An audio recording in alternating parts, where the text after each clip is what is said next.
ನಮಸ್ಕಾರ ಪ್ರಿಯ ವೀಕ್ಷಕರೇ, ಮೂಡಲ ಧ್ವನಿ ಹಳ್ಳ ಪಬ್ಲಿಕ್ ಪವರ್ ಕನ್ನಡ ಯೂಟ್ಯೂಬ್ ಚಾನಲ್ಗೆ ಒಮ್ಮೆ ಸಬ್ಸ್ಕ್ರೈಬ್ ಮಾಡಿ, ಬೆಲ್ ಐಕಾನ್ ಪ್ರೆಸ್ ಮಾಡಿ, ಹೊಸ ವಿಡಿಯೋಗಳನ್ನು ನೋಡ್ತಾ ಇರಿ. ಶೇರ್ ಮಾಡಿ, ಲೈಕ್ ಮಾಡಿ, ಕಮೆಂಟ್ ಬಾಕ್ಸಲ್ಲಿ ಕಮೆಂಟ್ ಹಾಕಿ.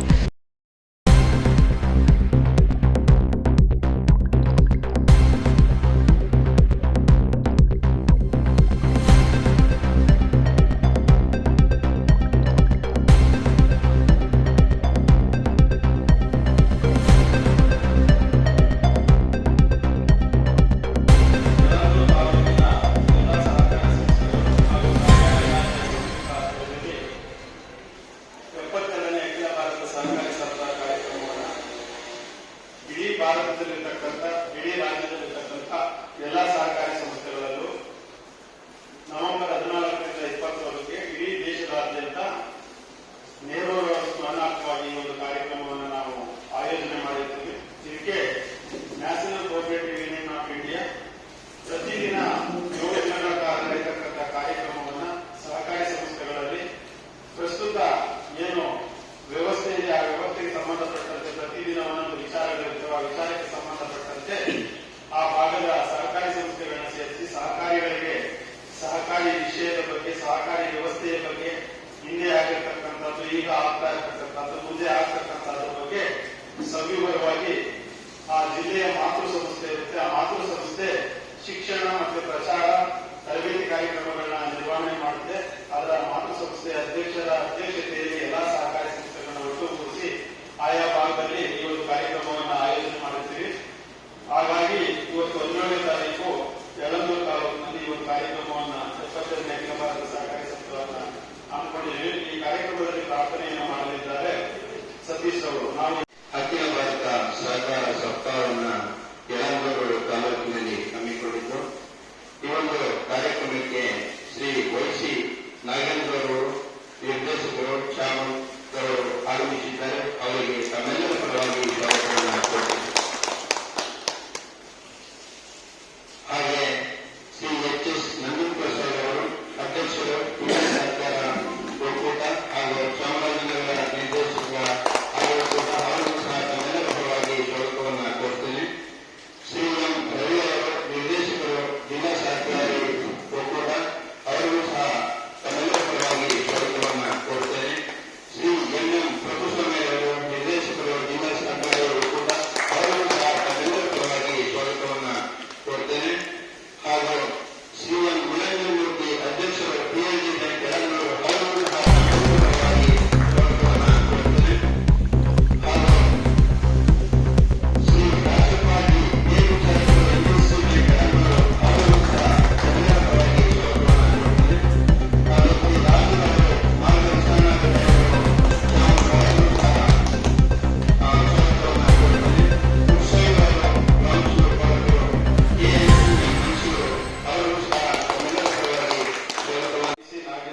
ಮತ್ತು ನಮ್ಮ ಮಾತೃ ಸಂಸ್ಥೆಯ ಅಧ್ಯಕ್ಷರಾದಂತಹ ನಂಜನಗೌಡ ಸರ್ ಮತ್ತು ಎಲ್ಲ ನಿರ್ದೇಶಕರು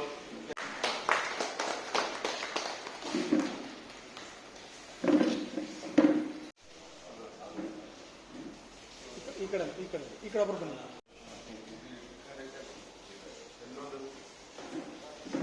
ಗುರುತಿಸಿ ಅವರಿಗೆ 2020 ಸಹಕಾರಿ ಪ್ರಶಸ್ತಿಯನ್ನು ಕರ್ನಾಟಕ ಸರ್ಕಾರ ನೀಡಿದೆ.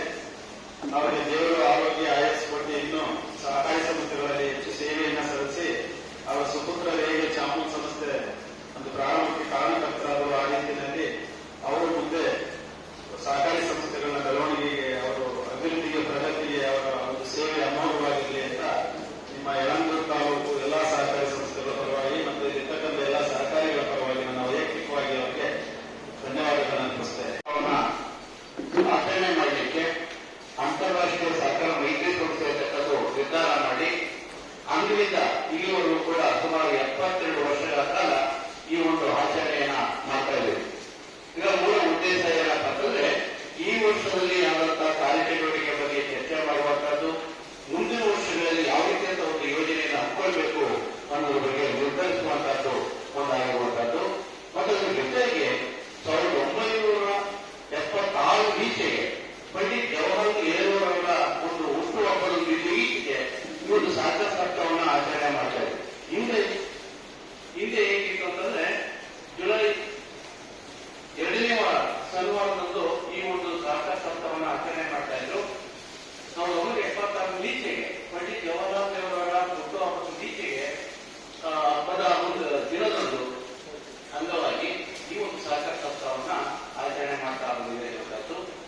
ಸಹಕಾರ ಕ್ಷೇತ್ರಕ್ಕೆ ಒಂದು ರಾಷ್ಟ್ರೀಯ ಹಬ್ಬವಾಗಿದೆ. ನಮ್ಮ ಸಹಕಾರಿಗಳಿಗೆ ಒಂದು ರಾಷ್ಟ್ರೀಯ ಹಬ್ಬವಾಗಿ ನಾವು ಕಾರ್ಯವನ್ನು ನಿರ್ವಹಿಸ್ತೇವೆ. ಏನಪ್ಪಾ ಅಂತಂದ್ರೆ ಈ ಒಂದು ಸಹಕಾರ ಕ್ಷೇತ್ರದಲ್ಲಿ ಸಂಬಂಧಪಟ್ಟಂತಹ ಸಿಬ್ಬಂದಿ ವರ್ಗದವರು, ಆಡಳಿತ ಮಂಡಳಿಯವರು ಮತ್ತೆ ಸಿಬ್ಬಂದಿ ವರ್ಗದವರನ್ನ ಜಾಗೃತಿಗೊಳಿಸುವ ಒಂದು ಈ ಒಂದು ಹಬ್ಬವಾಗಿದೆ. ಯಾಕೆ ಕಾರಣ ಏನಪ್ಪ ಅಂತಂದ್ರೆ ಪ್ರತಿ ವರ್ಷವೂ ಕೂಡ ಕೆಲವಾರು ಬದಲಾವಣೆಗಳು ಆಗ್ತಾನೆ ಇರ್ತವೆ. ಆ ಬದಲಾವಣೆಗಳಿಗೆ ಹೊಂದ್ಕೊಳ್ಬೇಕು ಅಂತಂದಾಗ ನಾವು ಈ ಒಂದು ನಿರ್ಧಾರಗಳನ್ನ ಕೈಗೊಳ್ಳಬೇಕಾಗುತ್ತೆ ಅನ್ನುವಂಥದ್ದು. ಕಾರಣ ಏನಪ್ಪ ಅಂತಂದ್ರೆ ಈ ಒಂದು ಯಾಕಂದ್ರೆ ಕೆಲವು ವಿಚಾರಗೋಷ್ಠಿಗಳನ್ನ ಮಾಡುವಂಥದ್ದು ಮತ್ತೆ ಸಮಾರಂಭಗಳನ್ನ ಸಭೆಯಲ್ಲಿ ವಿಷಯ ವಿನಿಮಯಗಳನ್ನ ಮಾಡಿಕೊಳ್ಳುವಂಥದ್ದು, ಚರ್ಚಾ ಸ್ಪರ್ಧೆಗಳನ್ನ ಮಾಡುವಂಥದ್ದು, ಪ್ರಬಂಧ ಸ್ಪರ್ಧೆಗಳನ್ನ ಮಾಡುವಂಥದ್ದು, ಈ ರೀತಿಯಲ್ಲಿ ಈ ಒಂದು ಕಾರ್ಯಕ್ರಮಕ್ಕೆ ಸಂಬಂಧಪಟ್ಟಂತೆ ಅನೇಕ ರೀತಿಯಿಂದ ಒಂದು ಚಟುವಟಿಕೆಗಳನ್ನು ಇಟ್ಕೊಂಡು ಈ ಒಂದು ಕಾರ್ಯಕ್ರಮವನ್ನು ಮಾಡುವಂತದ್ದಾಗಿರ್ತದೆ ಎನ್ನುವಂಥದ್ದು. ಇದರ ಒಂದು ಹಿನ್ನೆಲೆ ಏನಪ್ಪ ಅಂತಂದ್ರೆ ಇವತ್ತು ರಾಷ್ಟ್ರ ಮಟ್ಟದಿಂದ ಗ್ರಾಮೀಣ ಮಟ್ಟದವರೆಗೆ ಈ ಒಂದು ಹಬ್ಬವನ್ನು ಆಚರಣೆ ಮಾಡ್ತೀವಿ. ಈಗ ರಾಷ್ಟ್ರ ಮಟ್ಟದ ಅಖಿಲ ಭಾರತ ಸಹಕಾರ ಸಪ್ತಾಹವನ್ನು ಆಚರಣೆ ಮಾಡ್ತೇವೆ. ಅದರಲ್ಲಿ ರಾಜ್ಯ ಮಟ್ಟದಲ್ಲಿ ಕರ್ನಾಟಕ ರಾಜ್ಯ ಸಹಕಾರ ಮಹಾಮಂಡಳ 7 ದಿವಸವೂ ಕೂಡ ಈ ಒಂದು ಹಬ್ಬವನ್ನು ಮಾಡ್ತದೆ. ಮತ್ತೆ ಜಿಲ್ಲಾ ಮಟ್ಟದಲ್ಲಿ ಜಿಲ್ಲಾ ಸಹಕಾರ ಯೂನಿಯನ್ಗಳು, ತಾಲೂಕು ಮಟ್ಟದಲ್ಲಿ ಆ ತಾಲೂಕಿನಲ್ಲಿರುವಂತಹ ಎಲ್ಲಾ ಸದಸ್ಯರನ್ನ ಸೇರಿಸಿ ಆ ಒಂದು ಈ ಒಂದು ಧ್ವಜದ ಅಡಿಯಲ್ಲಿ ಎಲ್ಲರೂ ಕೂಡ ಒಂದು ಮಾಹಿತಿಯನ್ನು ನೀಡಬೇಕು. ಮತ್ತೆ ಅದರ ಜೊತೆಗೆ ಈ ಒಂದು ಉದ್ದೇಶಿತ ಚಟುವಟಿಕೆ ಪ್ರಸ್ತುತ ವರ್ಷಕ್ಕೆ ಜಾರಿಗೊಳ್ಳಬೇಕು ಅನ್ನುವಂತ ಒಂದು ಹಿನ್ನೆಲೆಯಲ್ಲಿ ಈ ಒಂದು ಗ್ರಾಮೀಣ ಮಟ್ಟದಲ್ಲೂ ಕೂಡ ಈ ಒಂದು ಹಬ್ಬವನ್ನು ಆಚರಣೆ ಮಾಡ್ತಾ ಇದ್ದೀವಿ ಅಂತ ಹೇಳಿ. ಆದ್ರೂ ಕೂಡ ಇವತ್ತು ನಾವು ನೋಡಿದಾಗ ಸಂಖ್ಯೆ ಕಡಿಮೆ. ಇಷ್ಟು ಸಂಖ್ಯೆ ನಾವು ಬೀಳಾಗಿವೆ, ಅದು ಆಗಬಾರ್ದು. ಏಕೆಂದ್ರೆ ಸುಮಾರು ಸೊಸೈಟಿಗಳು ನಮ್ಮ ತಾಲೂಕಿನಲ್ಲಿರುವಂತದ್ದು, ಪ್ರತಿ ತಾಲೂಕಿನಲ್ಲೂ ಕೂಡ ಈ ಒಂದು ಆಚರಣೆ ಆಗುವುದರಿಂದ ಪ್ರತಿ ತಾಲೂಕಿನಲ್ಲಿರುವಂತಹ ಎಲ್ಲಾ ಸದಸ್ಯರು ಕೂಡ ಭಾಗವಹಿಸಬೇಕಾಗಿತ್ತು. ಭಾಗವಹಿಸಬೇಕಾದ್ದು ನಮ್ಮ ಕರ್ತವ್ಯ, ನಮ್ಮ ಹೊಣೆಗಾರಿಕೆ, ನಮ್ಮ ಜವಾಬ್ದಾರಿ. ಯಾಕಂದ್ರೆ ಇವರು ಸಹಕಾರಿಗಳ ಹಬ್ಬ ಅನ್ನುವಂಥದ್ದು. ಹಾಗಾಗಿ ನಾವೇನು ಸಂಘವನ್ನು ಕಟ್ಕೊಂಡಿದ್ದೇವೆ, ಆ ಸಂಘದವರು ಸದಸ್ಯರ ಜೊತೆಗೆ ಆಡಳಿತ ಮಂಡಳಿಯವರು, ಸಿಬ್ಬಂದಿ ವರ್ಗ, ಈ 3 ಜನರು ಕೂಡ ನಾವು ಭಾಗವಹಿಸಬೇಕಾಯಿತು. ಇವತ್ತು ಯಾಕೋ ನಮಗೆ ಕಡಿಮೆ ಇತ್ತು, ಆದರೂ ಕೂಡ ನಾವು ಸಾಂಕೇತಿಕವಾಗಿ ನಾವು ಆಚರಣೆ ಮಾಡಿದ್ದರಿಂದ ಇವತ್ತು ಆತ್ಮನಿರ್ಭರ್ ಭಾರತದ ಸಾಧನೆಗೆ ವಾಸ್ತವವಾಗಿ ಸಹಕಾರ ಸಂಸ್ಥೆ ಅನ್ನುವಂಥ ವಿಚಾರ ಧ್ಯೇಯವನ್ನು ಇಟ್ಕೊಂಡು ಏನ್ ನಾವು ಆಚರಣೆ ಮಾಡ್ತಿದ್ದೀವೋ ಅಂತಂದ್ರೆ ಏನಪ್ಪ ಅಂದ್ರೆ ಆತ್ಮನಿರ್ಭರ್ ಅಂದ್ರೆ ಆರ್ಥಿಕ ಚಟುವಟಿಕೆಗೆ ಸ್ವಾವಲಂಬನೆಯನ್ನು ಸಾಧಿಸುವಂತಾರೆ. ಅದನ್ನು ಸಹಕಾರ ಸಂಸ್ಥೆಗಳ ಮುಖಾಂತರ ಇವತ್ತು ನೋಡಿದ್ದೀವಿ, ಹೈನುಗಾರಿಕೆ ಮಾಡ್ತಾ ಇದೀವಿ, ಗ್ರಾಹಕರ ಸಹಕಾರ ಸಂಘಗಳನ್ನ ಮಾಡ್ತಿದ್ದೀವಿ, ಮೀನುಗಾರ ಸಹಕಾರ ಸಂಘ ಇರ್ಬೋದು, ಕೈಗಾರಿಕಾ ಸಹಕಾರ ಸಂಘಗಳಿರ್ಬೋದು, ವಿವಿಧ ರೀತಿಯಾದ ಸಹಕಾರ ಸಂಘಗಳ ಮುಖಾಂತರ ತಮ್ಮ ಆರ್ಥಿಕ ಸ್ವಾವಲಂಬನೆಯನ್ನ ಸಾಧಿಸುವಂತದ್ದೇ ಇದರ ಮೂಲ ಉದ್ದೇಶ, ಅದರ ಧ್ಯೇಯ ಅಂತ ಹೇಳಿ. ಇದೇನಿಲ್ಲ. ಈಗ ಆತ್ಮನಿರ್ಭರ ಅಂತಂದ್ರೆ ಏನಪ್ಪ ಅಂತಂದ್ರೆ ಭಾರತದ ಒಂದು ಸಾಧನೆ, ಇದು ವಾಸ್ತವವಾಗಿ ಒಂದು ಸಾಧನವಾಗಿ ನಮ್ಮ ಒಂದು ಸಹಕಾರ ಸಂಸ್ಥೆಗಳ ಕಾರ್ಯವನ್ನು ನಿರ್ವಹಿಸ್ತಾ ಇದ್ದೇವೆ. ಇದರ ಒಂದು ಧ್ಯೇಯವನ್ನು ಇಟ್ಕೊಂಡು ನಮ್ಮ ಒಂದು ಸಹಕಾರ ಸಂಸ್ಥೆಗಳು ಸ್ವಾಯತ್ತ ಸಂಸ್ಥೆಯಾಗಿ ಮತ್ತೆ ನಮ್ಮ ಸದಸ್ಯರಿಗೆ ಅಗತ್ಯವಾಗಿರುವಂತಹ ಆರ್ಥಿಕ ನೆರವನ್ನು ನೀಡಬೇಕು ಅಂತಂದ್ರೆ ನಮ್ಮ ಸಹಕಾರ ಸಂಸ್ಥೆಗಳ ಮುಖಾಂತರ ಮಾತ್ರ ಸಾಧ್ಯ ಅನ್ನುವಂಥದ್ದನ್ನ ಇಂದೂ ಕೂಡ ಇಟ್ಕೊಂಡಿದ್ದೀವಿ. ಇವತ್ತು ಕೂಡ ಅನೇಕ ಸರ್ಕಾರಗಳು ಒಂದೊಂದು ಕೂಡ ಈ ಒಂದು ಧ್ಯೇಯವನ್ನು ಇಟ್ಕೊಂಡೇ ಕಾರ್ಯವನ್ನು ನಿರ್ವಹಿಸ್ತಾ ಇದ್ದಾರೆ. ಯಾಕೆಂತಂದ್ರೆ ಇವತ್ತಲ್ಲ, ಪ್ರಾರಂಭದಲ್ಲೂ ಕೂಡ ಇವತ್ತು ಆರ್ಥಿಕವಾಗಿ ನಾವು ಅಭಿವೃದ್ಧಿ ಹೊಂದಬೇಕಂದ್ರೆ ಗ್ರಾಮೀಣ ಮಟ್ಟದಲ್ಲಿ ಸಹಕಾರ ಸಂಸ್ಥೆಗಳು ಅಭಿವೃದ್ಧಿ ಹೊಂದಬೇಕು. ಅದಕ್ಕೆ ಆರ್ಥಿಕ ಹೆಬ್ಬಾಗಿಲೇ ಸಹಕಾರ ಕ್ಷೇತ್ರ ಅಂತ ಹೇಳಿ ಕರಿತೀವಿ. ಯಾಕಂದ್ರೆ ಸಹಕಾರ ಸಂಸ್ಥೆಗಳು ಅಭಿವೃದ್ಧಿ ಹೊಂದ್ರೆ ಆಟೋಮೆಟಿಕ್ ಆಗಿ ಆರ್ಥಿಕವಾಗಿ ಅಭಿವೃದ್ಧಿ ಹೊಂದಲಿಕ್ಕೆ ಸಾಧ್ಯ ಆಗ್ತದೆ ಅನ್ನುವಂಥ ಹಿನ್ನೆಲೆಯಲ್ಲಿ ಈ ಒಂದು ಸಹಕಾರ ಸಂಸ್ಥೆಗಳ ಮುಖಾಂತರ ಆರ್ಥಿಕವಾಗಿ ಅಭಿವೃದ್ಧಿ ಹೊಂದಲಿಕ್ಕೆ ಸಾಧ್ಯ ಆಗ್ತದೆ. ಸದಸ್ಯರಿಗೆ ಅಗತ್ಯವಾಗಿರುವಂತಹ ಸೇವೆಗಳನ್ನ ಮಾಡಲಿಕ್ಕೆ ಸಾಧ್ಯ ಆಗ್ತದೆ ಅನ್ನುವಂಥ ಹಿನ್ನೆಲೆಯಲ್ಲಿ ಇವೆಲ್ಲರೂ ಕೂಡ ನಾವು ಮಾಡ್ತಾ ಇದ್ದೀವಿ. ಯಾಕೆಂದ್ರೆ ಇದಕ್ಕೊಂದು ಕಾಯಿದೆ ಇದೆ, ನಿಯಮಗಳಿದೆ, ತತ್ವಗಳಿದೆ, ಮತ್ತು ಅದರ ಜೊತೆಗೆ ನೀತಿಗಳು ಕೂಡ ಇವೆ. ಇವತ್ತು ರಾಷ್ಟ್ರೀಯ ನೀತಿ ಯಾವ್ದು ನೋಡಿ, ಇವತ್ತಿನ ವಿಷಯ ಏನಪ್ಪ ಅಂತಂದ್ರೆ ರಾಷ್ಟ್ರೀಯ ಸಹಕಾರ ನೀತಿ ಪರಿಸರ ವ್ಯವಸ್ಥೆ ಭಾರತದ ಸಹಕಾರ ಸಂಸ್ಥೆಗಳ ರಚನಾತ್ಮಕ ಮಾನದಂಡಗಳಿಗೆ ಹೇಳುತ್ತೆ.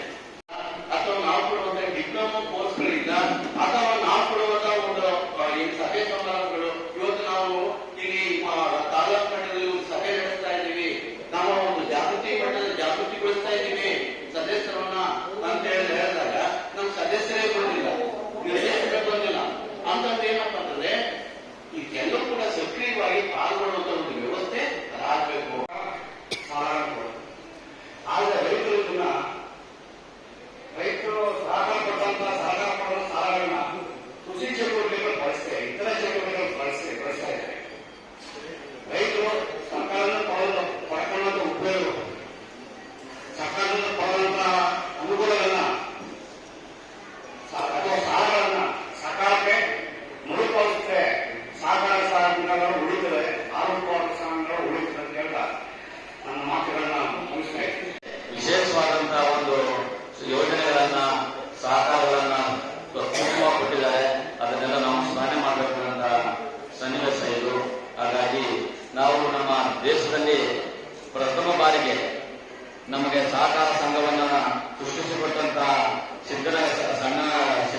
ಎಂ ರವಿ ಅವರೇ, ಸಹಕಾರ ಯೂನಿಯನ್ನ ಮತ್ತೊಬ್ಬ ನಿರ್ದೇಶಕರಾದಂತಹ ಎಂ ಪ್ರಭುಸ್ವಾಮಿ ಅವರೇ,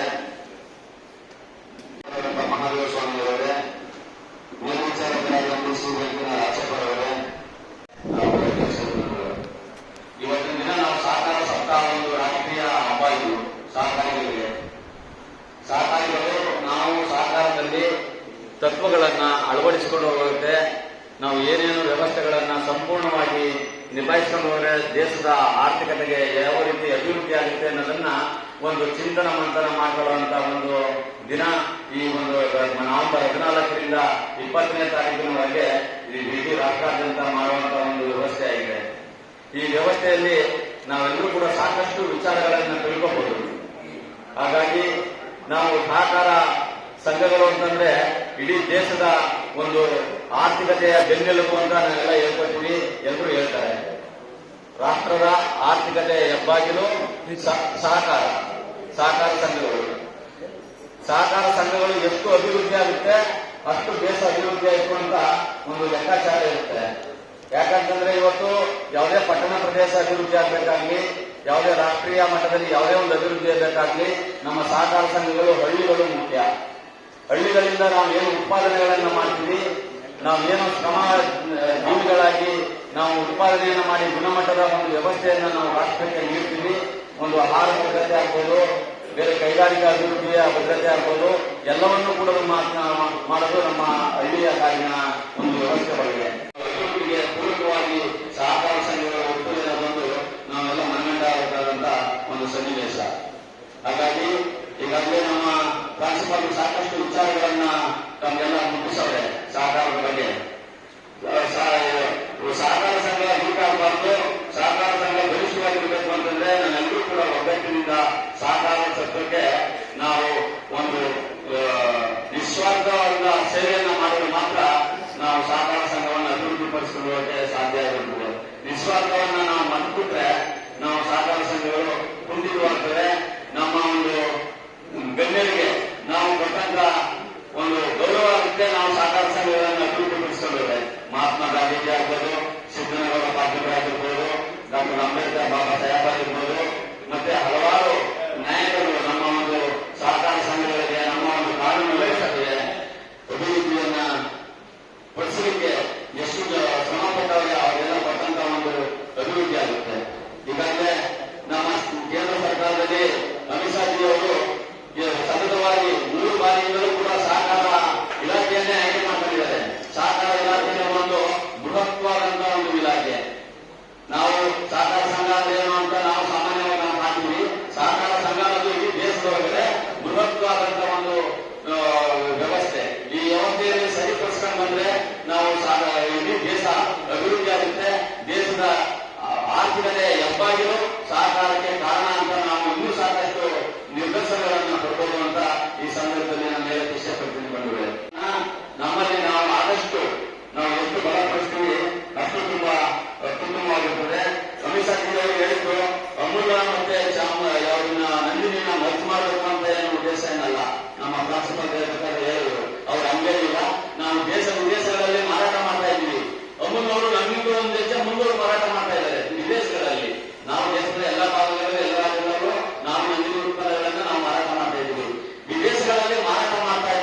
ಸಂಘಗಳು 0% ಬಡ್ಡಿನಲ್ಲಿ ಕೊಡಲ್ಲ.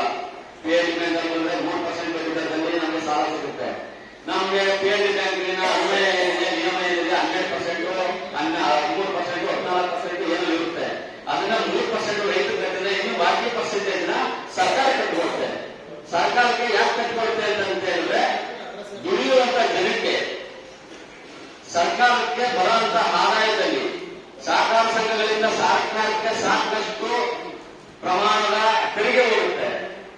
ಸರ್ಕಾರ ನಡೀಬೇಕಾದ್ರೆ, ಸರ್ಕಾರ ಅಭಿವೃದ್ಧಿ ಆಗಬೇಕಾದ್ರೆ, ಸರ್ಕಾರ ಖಜಾನೆ ತುಂಬಬೇಕಾದ್ರೆ ಈ ಸಹಕಾರ ಸಂಘಗಳಿಂದ ಮಾಡಿದಂತ ಉತ್ಪನ್ನಗಳಲ್ಲೂ ಕೂಡ ಸಾಕಷ್ಟು ತೆರಿಗೆಗಳನ್ನ ನಾವು ನಮ್ಮ ಕಣ್ಣಿಗೆ ಕಾಣದ ರೀತಿಯಲ್ಲಿ ನಾವು ಕಟ್ತಾ ಇದ್ದೀವಿ ಇವತ್ತಿನ ದಿನಗಳಲ್ಲಿ. ನಾವು ಅದರಲ್ಲಿ ಬಂದಂತ ಒಂದು ತೆರಿಗೆ ರೂಪದಲ್ಲಿ ಆ ಸಹಕಾರ ಸಂಘಗಳ ಮುಖಾಂತರ ಕೊಟ್ರೆ ನೇರವಾಗಿ ದುಡಿಯುವಂತ ಜನಕ್ಕೆ ನೇರವಾಗಿ ನಾವು ಸಹಾಯ ಮಾಡಬೇಕಾಗುತ್ತೆ. ಇನ್ನಷ್ಟು ಬಲಿಷ್ಠವಾಗಿ, ಇನ್ನಷ್ಟು ಜಾಸ್ತಿ ಹೆಚ್ಚಿನ ರೂಪದಲ್ಲಿ ಸಹಕಾರಗಳನ್ನ, ಉತ್ಪನ್ನಗಳನ್ನ ಬೆಳೆದು ಗುಣಮಟ್ಟಗಳನ್ನ ಕಾಪಾಡಿದ್ರೆ ಇನ್ನೂ ಹೆಚ್ಚಿನ ರೀತಿಯಲ್ಲಿ ನಮಗೆ ಒಂದು ತೆರಿಗೆ ರೂಪದಲ್ಲಿ ಬರುತ್ತೆ ಅನ್ನೋದೊಂದು ದೃಷ್ಟಿಗೋಸ್ಕರವಾಗಿ ನಮ್ಮ ಸಹಕಾರ ಸಂಘಗಳಿಗೆ ಪ್ರೋತ್ಸಾಹಧನಗಳನ್ನ ಸರ್ಕಾರಗಳು ಕೊಟ್ಕೊಂಡು ಬಂದಿದೆ. ಸಹಕಾರ ಸಂಘ ಯಾವುದೇ ಒಂದು ವೈಯಕ್ತಿಕವಾದಂತ ವ್ಯವಸ್ಥೆ, ಒಬ್ಬೊಬ್ಬ ವ್ಯಕ್ತಿಗೆ ವೈಯಕ್ತಿಕವಾದಂತ ವ್ಯವಸ್ಥೆನೂ ಇಲ್ಲ, ಸರ್ಕಾರದ ವ್ಯವಸ್ಥೆನೂ ಇಲ್ಲ. ಸಹಕಾರ ಸಂಘಟನೆ ಪ್ರತ್ಯೇಕವಾದಂತ ವ್ಯವಸ್ಥೆ. ಆ ವ್ಯವಸ್ಥೆಗಳಿಗೆ ಕೆಲವು ನಿಯಮಗಳನ್ನ ಸರ್ಕಾರಗಳು ಅಳವಡಿಸಿಕೊಂಡು ಆ ನಿಯಮದ ಪ್ರಕಾರ ಹೋಗುವಂತ ಒಂದು ಕಾನೂನು ಅಡಿಯಲ್ಲಿ ಮಾಡ್ಕೊಂಡಿದ್ದಾರೆ. ಅದರಲ್ಲಿ ನಮ್ಮ ದುರದೃಷ್ಟ ಇವತ್ತಿನ ದಿನಗಳಲ್ಲಿ ನಮ್ಮನ್ನು ಆಡ್ಕೊಂಡು ಬಂದಿರುವಂತಹ ಸರ್ಕಾರಗಳು ಸಹಕಾರ ಸಂಘಗಳನ್ನ ಕಗ್ಗೊಲೆ ಮಾಡ್ತಾ ಇವೆ. ಇವತ್ತು ಈ ಸಭೆಯಲ್ಲಿ ನಾನು ನೇರವಾಗಿ ಹೇಳ್ತಾ ಇದ್ದೀನಿ, ಇವತ್ತು ಸರ್ಕಾರಗಳು ನಮ್ಮನ್ನ ಆ ಪಕ್ಷ ಈ ಪಕ್ಷ ಅಂತಲ್ಲ, ಯಾವ ಪಕ್ಷದಲ್ಲಿ ಎಲ್ಲರೂ ಒಂದೊಂದು ರೀತಿ ಮಾಡಿರ್ಬೋದು. ಇವತ್ತು ಸಹಕಾರ ಸಂಘಕ್ಕೆ ಯಾವ ರೀತಿ ಅವರು ಪೂರಕವಾದಂತಹ ವ್ಯವಸ್ಥೆಯನ್ನ, ಉದ್ಯೋಗಗಳನ್ನ ಕೊಡಬೇಕು, ಅದನ್ನ ಇನ್ನೂ ಅಷ್ಟು ಹೆಚ್ಚಿನ ರೀತಿಯಲ್ಲಿ ಕೊಡಬೇಕೆ ವಿನಃ ಸಹಕಾರ ಸಂಘಗಳ ಸ್ವಾಯತ್ತತೆಗೆ ಧಕ್ಕೆ ಬರುವಂತಹ ಒಂದು ವ್ಯವಸ್ಥೆಯನ್ನ ಇವತ್ತಿನ ಸರ್ಕಾರಗಳು ತಿಳ್ಕೊಳ್ತಾ ಇವೆ. ಇದು ದುರದೃಷ್ಟಕರ. ಇದಕ್ಕೆ ನಾವು ಖಂಡಿಸಬೇಕಾದಂತ ವ್ಯವಸ್ಥೆಗಳಿಗೆ ನಾವು ಇವತ್ತಿದ್ದೀವಿ. ನಾವು ಸರ್ಕಾರಗಳು ಕಾಲಕ್ಕೆ ತಕ್ಕಂತೆ ನಿಯಮಗಳನ್ನ ರೂಪಿಸಿಕೊಂಡು ಸಹಕಾರಿಗಳಿಗೆ ಒಂದು ತೊಂದರೆ ಆಗುವಂತಹ ಒಂದು ವ್ಯವಸ್ಥೆಯನ್ನ, ಆಡಳಿತ ವ್ಯವಸ್ಥೆಯಲ್ಲಿ ತೊಂದರೆ ಆಗುವಂತಹ ವ್ಯವಸ್ಥೆಯನ್ನ ಮಾಡಬಾರದು. ಇನ್ನು ಮುಂದಿನ ದಿನಗಳಲ್ಲಾದ್ರೂ ಕೂಡ ಅದನ್ನೆಲ್ಲ ಮರೆತು ಸಹಕಾರ ಸಂಘಗಳಲ್ಲಿ ನಿಸ್ವಾರ್ಥವಾಗಿ ಕೆಲಸ ಮಾಡುವಂತಹ ವ್ಯಕ್ತಿಗಳಿಗೆ, ಸಹಕಾರಿಗಳಿಗೆ, ಉತ್ಪಾದಕರಿಗೆ ಅವರಿಗೆ ಕೊಡಬೇಕಾದಂತ ಗೌರವಗಳನ್ನ ಕೊಟ್ಟು ಆಡಳಿತ ಮಾಡಿಕೊಳ್ಳುವ ಒಂದು ವ್ಯವಸ್ಥೆಯನ್ನ ಕೊಟ್ಟಾಗ ಮಾತ್ರ ಇವತ್ತು ದಿನ ಸಹಕಾರ ಸಂಘ, ಸಹಕಾರ ವ್ಯವಸ್ಥೆ ಈ ದೇಶದಲ್ಲಿ ಬಲಿಷ್ಠವಾಗಿ ನಿಂತಕ್ಕೆ ಸಾಧ್ಯ ಆಗುತ್ತೆ.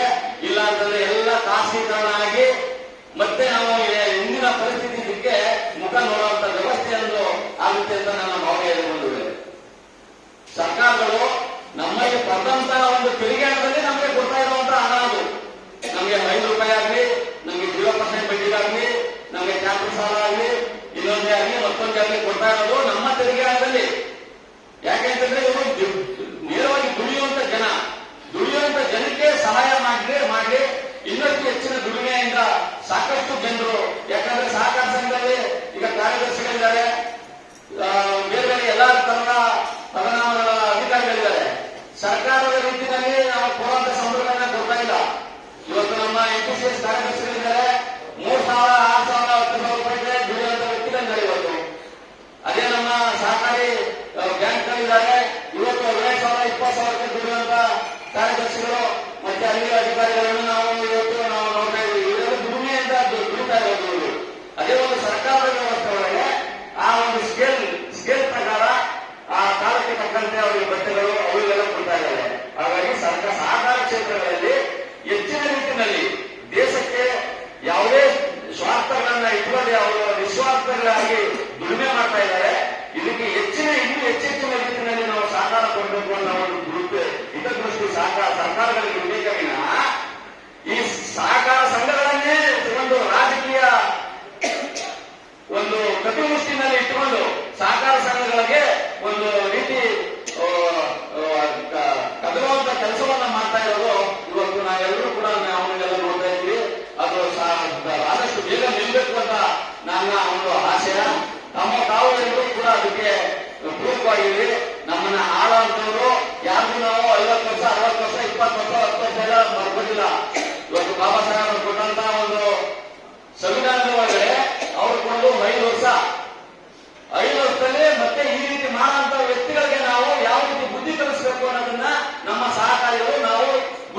ಆದ್ರೆ ಮಾತ್ರ ಮುಂದಕ್ಕೆ ನಮ್ಮ ಮಕ್ಕಳಿಗೂ ಕೂಡ ನಾವು ಸಹಕಾರದ ವ್ಯವಸ್ಥೆ ಒಳಗೆ ಉತ್ತಮವಾದಂತ ಒಂದು ಬಾಳನ್ನ ಬದುಕುವವರಿಗೆ ನಾವು ಅನುಕೂಲ ಮಾಡ್ಕೊಳ್ಳೋದಂಗೆ ಆಗುತ್ತೆ. ಇಲ್ಲ ಅಂತಂದ್ರೆ ನಮ್ಮ ಮಕ್ಕಳನ್ನು ಕೂಡ ನಾವು ಬೀದಿ ತಂದಂಗೆ ಆಗ್ತದೆ. ನಾವು ಒಂದು ಆಸ್ತಿಯನ್ನ ಸಹಕಾರ ಒಂದು ಆಸ್ತಿಯನ್ನ ನಾವೆಲ್ಲ ಕಳ್ಕೊಂಡಾಗುತ್ತೆ. ಇವತ್ತಿನ ದಿನ ಯೋಚನೆ ಮಾಡಬೇಕಾದಂತ ದೀರ್ಘವಾಗಿ ಯೋಚನೆ ಮಾಡಬೇಕಾದಂತ ಸನ್ನಿವೇಶದಲ್ಲಿ ನಾವು ಇದ್ದೀವಿ. ಇವತ್ತು ನಮ್ಮ ನಾವಾದ್ರೂ ಏನೇನೋ ಮಾಡ್ಕೊಂಡು ಹೋಗಿದ್ವಿ. ಅದಕ್ಕೆ ನಾವು ಸರಿಯಾದ ಒಂದು ಪಾಠವನ್ನ ಕಲಿಸ್ತಿಲ್ಲ ಅಂತ ಹೇಳಿದ್ರೆ ರಾಜಕೀಯಕ್ಕೆ ನಾವು ಅಲ್ಪ ಆಮಿಷಕ್ಕೆ ನಾವೇನಾದ್ರೂ ಒಡ್ಡಿ ನಾವು ಮಾಡ್ತೀವಿ ಅಂತಂದ್ರೆ ನಾವು ಎಲ್ಲರಿಗೂ ಕೊಟ್ಟಂತ ಅಗೌರವ ಆಗುತ್ತೆ. ಸಹಕಾರಿ ದುಡಿಯುಗಳು ಎಷ್ಟು ಕಷ್ಟಪಟ್ಟು ಸಹಕಾರ ಸಂಘಗಳನ್ನ ಮಾಡಿದ್ದಾರೆ. ಇವತ್ತು ಅವರ ಒಂದು ದುಡಿಮೆಗಳಿಗೆ ಅವರ ಇದ್ದಂತ ಒಂದು ನಂಬಿಕೆಗೆ ನಾವೆಲ್ಲ ದ್ರೋಹ ಮಾಡಬೇಕಾಗುತ್ತೆ. ಹಾಗಾಗಿ ಮುಂದಿನ ದಿನಗಳಲ್ಲಿ ನಾವು ಎಲ್ಲಾ ಸಹಕಾರಿಗಳು ಕೂಡ ನಮ್ಮನ್ನ ಕೆಟ್ಟದಾಗಿ ನಡೆಸ್ಕೊಂಡು ಹೋಗುವಂತ ಸರ್ಕಾರಗಳಿಗೆ ಕೆಟ್ಟದಾಗಿ ನಡೆಸ್ಕೊಂಡು ಹೋಗುವಂತ ಒಂದು ವ್ಯವಸ್ಥೆಯ ರಾಜಕಾರಣಕ್ಕೆ ನಾವು ಬುದ್ಧಿಯನ್ನ ಕಲಿಸುವಂತ ಒಂದು ಕಾಲ ಬರಲಿ ಅಂತ ನಾನು ಈ ಸಂದರ್ಭದಲ್ಲಿ ಬಯಸ್ತಾ ಇದ್ದೀನಿ. ಹಾಗಾಗಿ ನಮ್ಮ ಒಂದು ಸಹಕಾರ ಸಪ್ತಾಹದ ಮುಖಾಂತರ ತಾವೆಲ್ಲರೂ ಕೂಡ ಈ ಒಂದು ಸಭೆಯಲ್ಲಿ ಸಹಕಾರ ಸಂಘ ನಮ್ಮನ್ನು ಮುನ್ನಡೆದುಕೊಂಡು ಹೆಚ್ಚೆಚ್ಚಿನ ರೀತಿಯಲ್ಲಿ ಎಲ್ಲರಿಗೂ ಕೂಡ ಎಲ್ಲಾ ರೀತಿ ಸಹಕಾರ ಸಂಘಗಳು ಆಗಲಿ ಅನ್ನೋ ಒಂದು ಆಸೆಯನ್ನ ಇಟ್ಕೊಳ್ಳೋಣ. ನಮ್ಮಲ್ಲಿ ಈಗ ಹಾಲು ಉತ್ಪಾದಕ ಸಹಕಾರ ಸಂಘ ಇದೆ.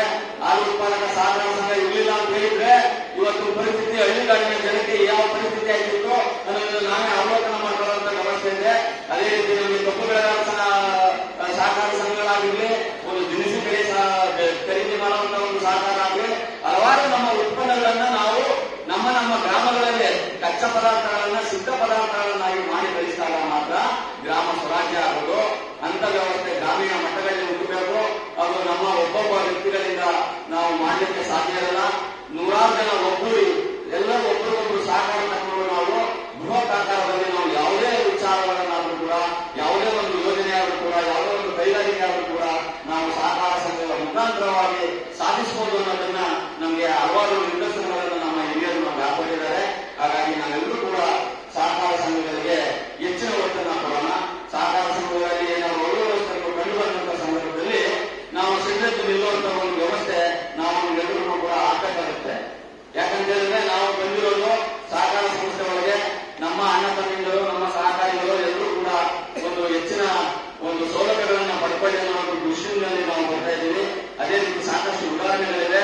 ಈಗಾಗಲೇ ನಮ್ಮ ಚಾಮರಾಜನಗರ ಸಾಕಷ್ಟು ಉದಾಹರಣೆಗಳು ನಾವು ಈಗ ಹಲವಾರು ಬಾರಿ ಈ ಒಂದು ಆಡಳಿತ ಮಂಡಳಿನ ವಿದ್ಯುತ್ ಪ್ರಸಾದ್ ಅವರು ಕೂಡ ನಮ್ಮ ಆಡಳಿತ ಮಂಡಳಿನಲ್ಲಿ ಸಾಕಷ್ಟು ಅಧ್ಯಕ್ಷರಾಗಿ ಅಲ್ಲಿ ನಿರ್ದೇಶಕರಾಗಿ ಎಲ್ಲರೂ ಕೂಡ ಮಾಡ್ಕೊಂಡು ಬಂದಿದ್ದೀವಿ. ನಾನೇ ಒಂದು ಹೋರಾಟಗಳನ್ನು ಮಾಡಿದ್ದೆ, ಅದೆಲ್ಲರೂ ನಮಗೆಲ್ಲ ಗೊತ್ತಿದೆ. ಆ ಹೋರಾಟ ಯಾವುದೂ ಪೂರ್ವ ಯಾರ ವಿರುದ್ಧನೂ ಅಲ್ಲ, ಆಡಳಿತ ಮಂಡಳಿಯ ವಿರುದ್ಧನೂ ಅಲ್ಲ. ಕೆಲವರು ಹೇಳ್ಕೊಂಡವ್ರೆ ಇವ್ರಿಗೇನೋ ಅವಕಾಶ ಸಿಗಲಿಲ್ಲ, ಇವ್ರಿಗೇನೋ ಒಂದು ಅನ್ಯಾಯ ಆಯ್ತು, ಇನ್ನೊಂದಾಯ್ತು, ಮತ್ತೊಂದಾಯ್ತು ಮಾಡ್ಕೊಂತ ತಿಳ್ಕೊಂಡಿದ್ದಾರೆ. ಅದನ್ನ ತಪ್ಪು. ನನ್ನ ನಿಜವಾದಂತ ಉದ್ದೇಶ ಏನಂತಂದ್ರೆ ಸಾಲ ಮಾಡಬೇಡಿ ಅನ್ನೋ ಒಂದು ಉದ್ದೇಶ ಒಂದಿದೆ ಅಷ್ಟೇ. ನನ್ನಲ್ಲಿ ಯಾವುದನ್ನು ಮಾಡಬೇಡಿ ಅಂತ ನಾನು ಎಲ್ಲೂ ಹೇಳಿಲ್ಲ. ಎಲ್ಲ ರೆಕಾರ್ಡ್ ಇದೆ. ಇವತ್ತು ಮಾಧ್ಯಮಗಳಲ್ಲಿ ಸಾಕಷ್ಟು ಜಾಲತಾಣಗಳಲ್ಲೆಲ್ಲ ಸಾಕಷ್ಟು ವಿಚಾರಗಳಿವೆ. ಕೆಲವರು ಭಾವನೆಗಳು ಆ ರೀತಿ ತಿಳ್ಕೊಂಡಿದ್ದಾರೆ. ಸಾಲ ಮಾಡಬೇಡಿ, ಸಾಲ ಮಾಡಿದ್ರೆ ಸಹಕಾರ ಸಂಘಗಳಿಗೆ ನಿಭಾಯಿಸ್ಕೊಂಡು ಬರೋದು ಕಷ್ಟ ಆಗುತ್ತೆ ಅನ್ನೋದನ್ನ. ಸಾಲ ಮಾಡಿರುವಂತ ಸಹಕಾರ ಸಂಘಗಳು ಇವತ್ತು ಸಾಕಷ್ಟು ನಶಿಸಿ ಹೋಗಿರುವಂತ ಉದಾಹರಣೆಗಳನ್ನೆಲ್ಲ ನಮ್ಮ ಹಿರಿಯರು ನೋಡಿದ್ದಾರೆ. ನಾವು ಕೆಲವು ಉದಾಹರಣೆಗಳನ್ನ ಕೇಳ್ತೀವಿ, ನೋಡ್ತಾ ಇದ್ದೀವಿ. ಹಾಗಾಗಿ ಮಾಡಬೇಡಿ ಅಂತ ಹೇಳಿದ್ರು. ಅದಕ್ಕೆ ಪೂರಕವಾಗಿ ಕೆಲವು ಸಹಕಾರಿಗಳು ಇಲ್ಲ ಮಾಡಲು ಸರಿ ಅಂತ ಒಂದು ನಮ್ಮ ಒಂದು ಮಹಾಮಂಡಳಿಯ ಸಭೆಯಲ್ಲೂ ಕೂಡ ಒಂದು ನಿರ್ಣಯಗಳನ್ನ ಕೊಟ್ಟಂತ ಸಂದರ್ಭದಲ್ಲಿ ನಾವೇ ನಿಶ್ಶಬ್ದರಾಗಿ ಸುಮ್ಮನೆ ಇರುವಂತ ಒಂದು ವ್ಯವಸ್ಥೆ ಆಗಿದೆ. ಅದು ಒಳ್ಳೆಯದಾಗಲಿ. ಮುಂದಿನ ದಿನಗಳಲ್ಲಿ ಎಲ್ಲರೂ ಕೂಡ ಒಳ್ಳೆಯದಾಗಿ ಒಂದು ಸಹಕಾರ ಸಂಘಗಳನ್ನ ನಡೆಸಿಕೊಂಡು ಬರೋದಕ್ಕೆ ಒಂದು ಉತ್ತಮವಾದಂತಹ ಒಂದು ಅವಕಾಶ ಆಗಲಿ ಅಂತ ಹೇಳ್ತಾ ಈ ಸಭೆಯಲ್ಲಿ ನನಗೆ ಉದ್ಘಾಟನೆಯ ಒಂದು ವ್ಯವಸ್ಥೆಯನ್ನ ರೂಪಿಸಿಕೊಟ್ಟಂತವರು ಕೊಟ್ಟವರಿಗೆ ಮತ್ತೆ ನಮ್ಮ ಎಲ್ಲರಿಗೂ ಕೂಡ ಈ ಒಂದು ಮಾತನಾಡಲಿಕ್ಕೆ ಅವಕಾಶ ಮಾಡಿಕೊಟ್ಟಂತ ತಮ್ಮೆಲ್ಲರಿಗೂ ವಹಿಸಿ ನನ್ನ ಒಂದು 4-6 ಮಾತುಗಳನ್ನು ಮುಗಿಸ್ತಾ ಇದ್ದೀನಿ. ಜೈ ಹಿಂದ್, ಜೈ ಸಹಕಾರ. ಚಾಮರಾಜೇಶ್ವರ ನಾಗೇಂದ್ರಗಳಿಗೆ ಸರಿಯಾದ ರೀತಿ ನಮಗೆ ಕೊಡ್ತಾ ಇಲ್ಲ ಯಾವುದೇ ಆಗಲಿ. ಈಗ ನಗರದಲ್ಲಿ ಈಗ ನಾವು ಅಧ್ಯಕ್ಷರಾಗಿ ನಾನು 6 ವರ್ಷ ಆಯಿತು. ಈ ಪ್ರಸ್ತುತವಾಗಿ ಈಗ ಯಾಕೆ ಹೇಳ್ತೀನಿ ಮೊದಲಾಗಿ ಅಂದ್ರೆ ಅಲ್ಲಿ ಬರೀ 100 ವರ್ಷಗಳಿತ್ತು. ಈಗ ಸಹಕಾರ ಸಂಘ ಒಂದು ಪ್ರಕೃತಿಯಿಂದ ನಾವು ಒಂದು ಗುಡಿ ಇಟ್ಕೊಂಡು ಮಾಡ್ಕೊಂಡು ಹೋಗ್ತಾ ಇರೋದ್ರಿಂದ ಈಗ 1200 ಷೇರುಗಳನ್ನು ನಾವು ಮಾಡಿದ್ದೀವಿ ನಮ್ಮ ತಾಲೂಕಿನಲ್ಲಿ. ಮತ್ತೆ 38 ವರ್ಷಗಳನ್ನ ಒಂದು 9 ಕೋಟಿ ಒಳಗೆ ತಲುಪಿಸಿದ್ದೀವಿ. ಯಾಕಂತ ಹೇಳಿದ್ರೆ ಈಗ ನೀವು ಸಹಕಾರ ಇಲ್ಲ ಅಂದ್ರೆ ಆಗಿರಲಿಲ್ಲ. ಪ್ರತಿದಿನ ಪ್ರತಿಯೊಂದು ವಿಚಾರವನ್ನು ಸಹಕಾರ ಇದೇ ಇರಬೇಕು. ಈಗ ನಮ್ಮ ಮೊದಲೇ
ಸುಲಲಿತವಾಗಿ ಅವಿರೋಧವಾಗಿ ಆಯ್ಕೆ ಆಗಿರ್ತಕ್ಕಂಥ ಜಯರಾಮ್ ಅವರೇ, ಹಾಗೆ ನಮ್ಮ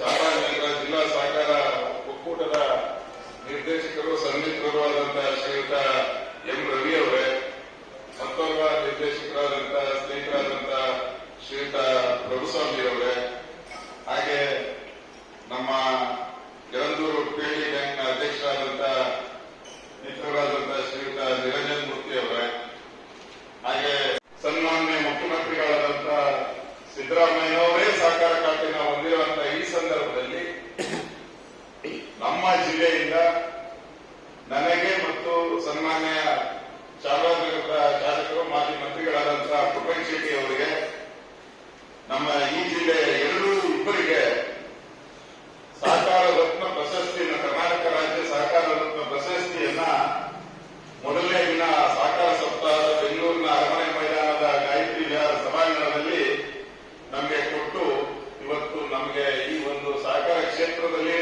ನಾನು ಮಾಡಿರುವಂತಹ ಸೇವೆಗೆ ಗುರುತಿಸಿ ನನ್ನನ್ನ ಇವತ್ತು ಆಯ್ಕೆ ಮಾಡಿದ್ದಾರೆ. ಅದೇ ರೀತಿ ನಮ್ಮ ಪುಟ್ಟಣ್ಣ ಶೆಟ್ಟಿ ಅವರನ್ನು ಆಯ್ಕೆ ಮಾಡಿ ಇವತ್ತು ನಮಗೆ ಜವಾಬ್ದಾರಿಯನ್ನ ಹೆಚ್ಚು ಮಾಡಿದೆ. ಯಾಕೆಂದ್ರೆ ಈ ಪ್ರಶಸ್ತಿ ತಗೊಳ್ಳೋದಕ್ಕಿಂತ ನಮ್ಮ ಜವಾಬ್ದಾರಿ ಕೂಡ ಹೆಚ್ಚಾಗಿದೆ. ಈ ಒಂದು ಕ್ಷೇತ್ರದಲ್ಲಿ ನಾನು ಸಾಮಾನ್ಯವಾಗೆಲ್ಲ ಹೇಳ್ತಾ ಇರ್ತೀನಿ, ಆ ಕಡೆ ಈ ಕಡೆ ಹೋದಾಗ ನಾನು ಸುಮಾರು ನಮ್ಮ ರಾಜಕೀಯ ಇತಿಹಾಸ ನಮ್ಮ ತಾಲೂಕಿನಲ್ಲಿ 1978ರಲ್ಲಿ ಮೊದಲನೇ ಬಾರಿಗೆ ಚುನಾವಣೆಗೆ ನಮ್ಮ ತಂದೆಯವರು ಪ್ರಾರಂಭ ಮಾಡಿದ್ರು. ವಿಧಾನಸಭೆ ನಿಂತ್ಕೊಳ್ಳಿಕ್ಕೆ ಬರೋ 28ನೇ ಇಸ್ವಿಗೆ 50 ವರ್ಷ ಆಯಿತು. ನಡೆದಂತ 12 ಚುನಾವಣೆಗಳಲ್ಲಿ ನಾವು ಸ್ಪರ್ಧೆ ಮಾಡಿದ್ದೀವಿ. ನಮ್ಮ ಕುಟುಂಬ, ನಮ್ಮ ತಂದೆಯವರು ಇರ್ಬೋದು, ನಮ್ಮ ಅಣ್ಣವರು ಇರ್ಬೋದು, ನಮ್ಮ ಅತ್ತಿಗೆಯವರು ಇರ್ಬೋದು, ನಮ್ಮ ಈಗಿನ ಗಣೇಶ್ ಪ್ರಸಾದ್ ಇರ್ಬೋದು. 7 ಬಾರಿ ಗೆದ್ದಿದ್ದೇವೆ, 5 ಬಾರಿ ಸೋತಿದ್ದೇವೆ. ಬರೋ 28ಕ್ಕೆ ಸ್ಪರ್ಧೆ ಮಾಡಿದ್ರೆ 13ನೇ ಚುನಾವಣೆಗೆ 50 ವರ್ಷಗಳ ಇತಿಹಾಸ ಅಂತ ಒಂದು ಸಂದರ್ಭ. ಅದಕ್ಕಿಂತ 62ರಲ್ಲೇ ತಾಲೂಕು ಅಭಿವೃದ್ಧಿ ಮಂಡಳಿ ಅಧ್ಯಕ್ಷರಾಗಿದ್ದರು ಅಂತಂದ್ರೆ ಸ್ವತಂತ್ರ ಪೂರ್ವದಿಂದಲೂ ಅವರು ಸ್ವಾತಂತ್ರ್ಯ ಹೋರಾಟಕ್ಕಾಗಿ ಹೋರಾಟ ಮಾಡ್ಕೊಂಡು ಬಂದಂತವರು. ನಂತರ ರಾಜಕೀಯವಾಗಿ ಗುರುತಿಸಿಕೊಂಡು ಹಲವಾರು ಜನ ನಮ್ಮ ಒಂದು ಗುಂಪಿನಿಂದ ಆ ಸಂದರ್ಭಗಳಲ್ಲಿ ವಿಧಾನಸಭೆಗೆ ದಿವಂಗತ ಶಕ್ತಿಶಾಲಿ ಉಕ್ಕಿನ ಮಹಿಳೆಯರಂತೆ ಪ್ರಭಾವಿಗಳಾಗಿದ್ದಂತಹ ಶ್ರೀಮತಿ ಕೆ.ಎಸ್. ನಾಗರತ್ನವರ ವಿರುದ್ಧವಾಗಿ ನಮ್ಮ ತಂದೆಯವರು ಒಂದು ಅಭ್ಯರ್ಥಿಗಳನ್ನ ಸೃಷ್ಟಿ ಮಾಡ್ತಿದ್ರು. ಆ ಕಾಲದಲ್ಲಿ 78ರಿಂದ ನಮ್ಮ ತಂದೆಯವರೇ ಪ್ರಾರಂಭ ಮಾಡೋದು. ಶಿವಕೇಶ್ವರ ಅಂತ ಹೇಳಿ ನಾವೆಲ್ಲ ಸಾಮಾನ್ಯವಾಗಿ ಅವರಿಗೆಲ್ಲ ಗೊತ್ತಿರ್ತದೆ. ನಮ್ಮ ಅಣ್ಣವರು 75ನೇ ಇಸ್ವಿಗೆ, ಅವರು ಕೂಡ 26ನೇ ವಯಸ್ಸಿಗೆ ಮೊದಲನೇ ಬಾರಿ ವಿಧಾನಸಭೆಗೆ ಕಾಲೇಜಿನ ವಿದ್ಯಾಭ್ಯಾಸವನ್ನ ಮುಗಿಸಿ 83ರಲ್ಲಿ ಮುಗಿದ ತಕ್ಷಣ 85ರಲ್ಲಿ ಅವರು ಮೊದಲನೇ ಬಾರಿಗೆ 25 ವರ್ಷ ತುಂಬಬೇಕಾಗಿತ್ತು. ಅವಾಗ ಒಬ್ಬ ವಿಧಾನಸಭಾ ಸದಸ್ಯರನ್ನಾಗಿ ನಿಲ್ಲಕ್ಕೆ 21 ಇದ್ರೆ ಸಾಕು. ಅಂದಿನ ಸಂದರ್ಭದಲ್ಲಿ 25 ತುಂಬಬೇಕಾಗಿತ್ತು. 25 ತುಂಬ 26ನೇ ವಯಸ್ಸಿಗೆ ಅಂದು ಜನತಾ ದಳ ಪಕ್ಷದಿಂದ ಹೊಸ ಪ್ರಥಮ ಬಾರಿಗೆ 85ರಲ್ಲಿ ನಾವು ವಿಧಾನಸಭೆಗೆ ಸ್ಪರ್ಧೆ ಮಾಡಿದ್ರು. 85ರಲ್ಲಿ ನಮ್ಮ ಪಕ್ಷ ಆಡಳಿತ ಬಂದರೂ ಕೂಡ ನಾವು ಪರಾಭವಗೊಂಡ್ವಿ. 89ರಲ್ಲಿ ಪರಾಭವಗೊಂಡ್ವಿ. ಆದ್ಮೇಲೆ 94ರಿಂದ ಸತತವಾಗಿ 2017ರವರೆಗೆ ಅವರು 23 ವರ್ಷಗಳ ಕಾಲ ಗುಂಡ್ಲುಪೇಟೆ ಕ್ಷೇತ್ರದ ಶಾಸಕರಾಗಿ, ಈ ಜಿಲ್ಲೆಯಲ್ಲಿ 3 ಬಾರಿ ಸಚಿವರಾಗಿ, ಜಿಲ್ಲಾ ಉಸ್ತುವಾರಿ ಸಚಿವರಾಗಿ ಕ್ಷೇತ್ರದ ಮತ್ತು ಜಿಲ್ಲೆಯ ಸರ್ವತೋಮುಖ ಅಭಿವೃದ್ಧಿಗೆ ಅವರು ಹೆಚ್ಚಿನ ಒತ್ತನ್ನು ಕೊಟ್ಟು ಕೆಲಸ ಮಾಡಿದಂತ ನಿದರ್ಶನ ನಮಗೆ ಮತ್ತು ಇದಕ್ಕೆ ಎಲ್ಲರಿಗೂ ತಿಳಿದಿರ್ತಕ್ಕಂಥ ವಿಷಯ ಅಂತ ನಾನು ಭಾವಿಸ್ತೇನೆ. ಯಾಕೆಂದ್ರೆ ಇವತ್ತು ಅವರ ಒಂದು ಕೊನೆಯದಾಗಿ ಅವರು ನಿರಂತರವಾದಂತಹ ಸಂದರ್ಭದಲ್ಲಿ ಸನ್ಮಾನ್ಯ ಸಿದ್ದರಾಮಯ್ಯ ಅವರ ನೇತೃತ್ವದ ಸರ್ಕಾರದಲ್ಲಿ ಸಹಕಾರ ಸಚಿವರಾಗಿ ಅವರು ನಿಧನರಾದರು. ಇನ್ನು 1.5 ವರ್ಷಗಳ ಅವಧಿ ಇದ್ದಂತಹ ಸಂದರ್ಭದಲ್ಲೇ ನಿಧನರಾದರು. ಆ ಒಂದು ಕಾರಣಕ್ಕೆ ನಾನು ಅವ್ರಿಗೆ ಬೆನ್ನೆಲುಬಾಗಿ ನಿಂತ್ಕೊಂಡು ಕೆಲಸ ಮಾಡ್ತಾ ಇದ್ದೆ. ನಾನು ಯಾವತ್ತೂ ಮುಂಭಾಗದಲ್ಲಿ ಒಂದು ರಾಜಕಾರಣನ ಸಹಕಾರ ಕ್ಷೇತ್ರಕ್ಕೆ ಎಲ್ಲ ನನ್ನ ಸಾಕಷ್ಟು ಜನ ನಮ್ಮ ಭಾಗದ ಮುಖಂಡರಿಂದ ನಾನು ಬೆಳೆಸಿದ್ರು ಕೂಡ ನಾನು ಯಾವ ಕಾರಣಕ್ಕೂ ಅವರು ಇರುವಾಗ ನಾನು ಬಹಳ ಬೇಡ ಅಂತೇಳಿ ಬಂದಿರಲಿಲ್ಲ. ತದನಂತರ ಕಾರಣಾಂತರಗಳಿಂದ ಚಾಮರಾಜನಗರ ಜಿಲ್ಲಾ ಸಹಕಾರ ಹಾಲು ಒಕ್ಕೂಟವನ್ನ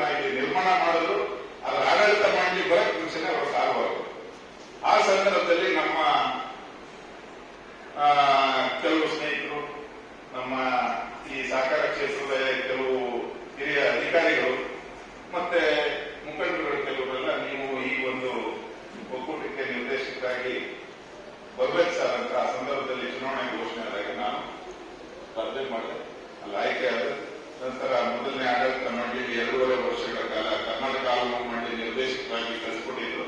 ನಂತರ 2.5 ವರ್ಷಗಳ ಕಾಲ ಅಧ್ಯಕ್ಷನಾಗಿ ಕಾರ್ಯನಿರ್ವಹಣೆ ಮಾಡಿದೆ. ನಾನು ನಂತರ 2ನೇ ಬಾರಿಗೂ ಕೂಡ ಈಗ ನಾವು ಈ ಭಾಗದ ನಾಗೇಂದ್ರವರು ಎಲ್ಲ ಒಟ್ಟಿಗೆ ಈ ಕೆಲಸ ಮಾಡ್ತಾ ಇದ್ದೀವಿ. ಹಾಗಾಗಿ ಇದನ್ನ ವಿಚಾರ ನಿಮಗೆ ನಾನು ಈ ಒಂದು ಸಹಕಾರ ಕ್ಷೇತ್ರದಲ್ಲಿ ನನಗೆ ಪ್ರೇರಣೆ ಹುಟ್ಟಲಿಕ್ಕೆ ಅವರೇ ಮೂಲ ಕಾರಣ.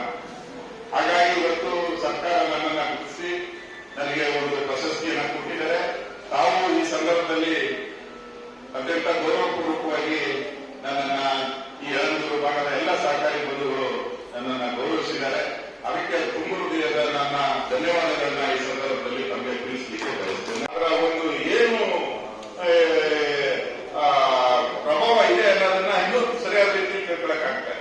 ಆ ಮಟ್ಟಕ್ಕೆ ಅದು ಇವತ್ತಿದೆ. ಯಾಕೆಂದ್ರೆ ಇಡೀ ಕರ್ನಾಟಕದಾದ್ಯಂತ 16,500 ಹಾಲು ಉತ್ಪಾದಕರ ಸಹಕಾರ ಸಂಘಗಳಿವೆ. ಇಡೀ 16 ಒಕ್ಕೂಟಗಳಿಂದ 16,500 ಹಾಲು ಉತ್ಪಾದಕರ ಸಹಕಾರ ಸಂಘಗಳು. ಸುಮಾರು ದಿನಕ್ಕೆ 1 ಕೋಟಿ ಹಾಲು ಪ್ರತಿನಿತ್ಯ ಶೇಖರಣೆ. ಇಷ್ಟು ಸಂಘಗಳಿಂದ 25 ಕೋಟಿ ರೂಪಾಯಿಗಳನ್ನ ಪ್ರತಿನಿತ್ಯ ಬಂಡವಾಳ ಮಾಡುತ್ತದೆ ಕರ್ನಾಟಕ ಹಾಲು ಮಂಡಳಿ. ಮತ್ತೆ ಸರ್ಕಾರ 5 ರೂಪಾಯಿ ಪ್ರೋತ್ಸಾಹ ಧನ ಏನ್ ನೀವು ಕೊಡುವಂತ ಹಾಲಿಗೆ ಗುಣಮಟ್ಟದ ಹಾಲಿಗೆ 8.5 SNF 3.5 ಫ್ಯಾಕ್ಟ್ ಇರತಕ್ಕಂತ ಹಾಲಿಗೆ ಇವತ್ತು ನಾವು ಸರ್ಕಾರ 5 ರೂಪಾಯಿ ಪ್ರೋತ್ಸಾಹ ಧನವನ್ನು ಬಹಳ ವರ್ಷಗಳಿಂದ ಯಾವುದೇ ಸರ್ಕಾರ ಇರ್ತದೆ, ನಮ್ಮ ಸರ್ಕಾರ ಇನ್ನೊಂದು ಸರ್ಕಾರ ಅಂತ ಯಾವ ಸರ್ಕಾರ ಇತ್ತು, ಕಳೆದ 4-6 ಸರ್ಕಾರಗಳು ಪ್ರತಿ ಸಾರಿನೂ ಅದನ್ನ ಕೊಡ್ಸೋದು 2 ರೂಪಾಯಿ ಇತ್ತು, 4 ರೂಪಾಯಿ ಇತ್ತು, ಈಗ 5 ರೂಪಾಯಿ ಇತ್ತು. ಈಗ 6 ರೂಪಾಯಿ ಆಗಬೇಕು ಹೊರತು 4ಕ್ಕಂತೂ ಹೋಗಕ್ಕೆ ಸಾಧ್ಯ ಇದೆ. ಹಾಗಾಗಿ ಇವತ್ತು ಈ ಒಂದು ವ್ಯವಸ್ಥೆನೂ ಕೂಡ ಸರ್ಕಾರ ಮಾಡ್ತಾ ಬರ್ತಾ ಇದೆ. ಅದೇ ರೀತಿ ನಮ್ಮ ಕೃಷಿ ಪತ್ತಿನ ಸಹಕಾರ ಈಗೇನು ಪ್ರಾಥಮಿಕ ಸಹಕಾರ ಹಾಲು ಉತ್ಪಾದಕರ ಸಹಕಾರ ಸಂಘಗಳು ಮತ್ತು ಜಿಲ್ಲಾ ಹಾಲು ಒಕ್ಕೂಟಗಳು ಮತ್ತು ಕರ್ನಾಟಕ ಹಾಲು ಮಂಡಳಿ ಇದಕ್ಕೆಲ್ಲ ಪೂರಕವಾಗಿ ನ್ಯಾಷನಲ್ ಡೈರಿ ಡೆವಲಪ್ಮೆಂಟ್ ಬೋರ್ಡ್ ಇಲ್ಲಿ ಗುಜರಾತ್ ಆನಂದಲ್ಲಿದೆ. ಒಂದಕ್ಕೊಂದು ಅದೇ ರೀತಿ ನಮ್ಮ ಕೃಷಿ ಪತ್ತಿನ ಸಹಕಾರ ಸಂಘಗಳು ಗ್ರಾಮೀಣ ಪ್ರದೇಶದಲ್ಲಿ, ಜಿಲ್ಲಾ ಮಟ್ಟದಲ್ಲಿ ಫೆಡರಲ್ ಸಂಘಗಳು, NCDCC ಬ್ಯಾಂಕು ಮತ್ತು ಇತರ ಸಂಘ ಸಂಸ್ಥೆಗಳು ಮತ್ತು ರಾಜ್ಯ ಮಟ್ಟದಲ್ಲಿ ಅಪೆಕ್ಸ್ ಬಾಡಿಗಳು ಮತ್ತೆ ನಬಾರ್ಡ್ ಇಂದ ಕೊಟ್ಟರೆ ದುಡ್ಡ ಈಗ ಮಾತಾಡ್ತಾ ಹೇಳಿದ್ರು ನಿರಂಜನ್ ಮೂರ್ತಿ. ನಬಾರ್ಡ್ ಇಂದ ನಮ್ಮ ಸಾಮಾನ್ಯವಾಗಿ 5,800 ನಮ್ಮ ಸನ್ಮಾನ್ಯ ಮುಖ್ಯಮಂತ್ರಿಗಳು ಹೇಳ್ತಾ ಇರ್ತಾರೆ 5,800 ಕೋಟಿ ಸಾಲನ ಪ್ರತಿ ವರ್ಷ ಕೊಡ್ತಾ ಇದ್ರು. ಈ ಸಾಲಿ 2,500 ಕೋಟಿ ಮಾತ್ರ ಕೊಟ್ಟಿದ್ದಾರೆ. ಹಾಗಾಗಿ ಇವತ್ತು ನಾವು ಪೂರ್ಣ ಪ್ರಮಾಣದಲ್ಲಿ ನಮ್ಮ ಸಂಘ ಸಂಸ್ಥೆಗಳು ಕೃಷಿ ಪತ್ತಿನ ಸಂಘಗಳಿಂದ ನಾವು ಹೆಚ್ಚಿನ ರೀತಿಯಲ್ಲಿ ಸಾಲ ಸೌಲಭ್ಯಗಳನ್ನ ಒದಗಿಸಲಿಕ್ಕೆ ಹೆಚ್ಚಿನ ಸಾಧ್ಯತೆ ಆಗ್ತಾ ಇಲ್ಲ. ಹಾಗಾಗಿ ಆದ್ರೂ ಕೂಡ ನಮ್ಮ ಜನ ಸರ್ಕಾರ, ನಮ್ಮ ಮುಖ್ಯಮಂತ್ರಿಗಳು 3 ಲಕ್ಷ ರೂಪಾಯಿ ಬಡ್ಡಿ ರಹಿತವಾದಂತಹ ಸಾಲ ಉಚಿತವಾಗಿ 1 ವರ್ಷಕ್ಕೆ ಪೂರ್ಣ ಬಡ್ಡಿ ರಹಿತವಾದಂತಹ ಸಾಲವನ್ನು ಕೊಟ್ಟಿದ್ರು. ಈಗ ಅದನ್ನ 5 ಲಕ್ಷಕ್ಕೆ ಮಾಡಿದ್ದಾರೆ. 5 ಲಕ್ಷದವರೆಗೂ ಕೂಡ ನೀವು 0% ಬಡ್ಡಿಯನ್ನ ಕೊಡುವಂತ ಕೆಲಸ ಮಾಡಿದ್ದಾರೆ. 10 ಲಕ್ಷದವರೆಗೆ ನಿಮಗೆ 3% ನಮ್ಮ ವ್ಯವಸ್ಥಾಪಕ 3% 10 ಲಕ್ಷದವರೆಗೆ MTM 3% ವರೆಗೆ. ಹಾಗಾಗಿ ಇವತ್ತು ಅದಕ್ಕಿಂತ ಮೇಲ್ಪಟ್ಟದ್ದು 7%, 9%.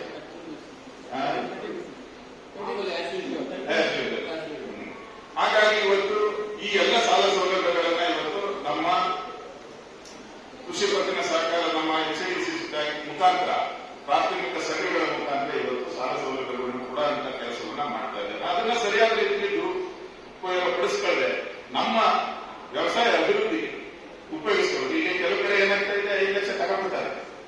5 ಲಕ್ಷ ತಗೊಂಡವರು 5 ಲಕ್ಷನ ಅವ್ರು ಬೇರೆ ತರ ಬಿಸ್ನೆಸ್ ಮಾಡಕ್ ಶುರು ಮಾಡ್ಬಿಡ್ತಾರೆ. ಅದನ್ನ ಬೇರೆ 3% ಅಲ್ಲಿ ಬಡ್ಡಿ ಕೊಟ್ಕೊಂಡು 5-15,000 ರೂಪಾಯಿ ತಿಂಗಳು ಬರಂಗ್ ಮಾಡ್ತಾರೆ. ಈ ಕೆಲಸ ಆಗ್ಬಾರ್ದು. ಅದನ್ನ ತಗೊಂಡಾರ ನಮ್ಮ ವ್ಯವಸಾಯಕ್ಕಾಗಿ ತಗೊಂಡದನ್ನ ಉಪಯೋಗಿಸಿ ಅದರಿಂದ ನಾವೇನಾದ್ರೂ ಒಂದು ಪ್ರಗತಿ ಕಾಣುವಂತ ಕೆಲಸ ಇವತ್ತು ಆಗ್ಬೇಕಾಗಿದೆ. ಆ ದೃಷ್ಟಿಯಲ್ಲಿ ಇವತ್ತು ಈ ಒಂದು ಸೌಲಭ್ಯವನ್ನ ಸರ್ಕಾರ ಬಹಳ ಯಶಸ್ವಿಯಾಗಿ ಇವತ್ತು ರಾಜ್ಯಾದ್ಯಂತ ಮಾಡಿಕೊಟ್ಟಿದೆ.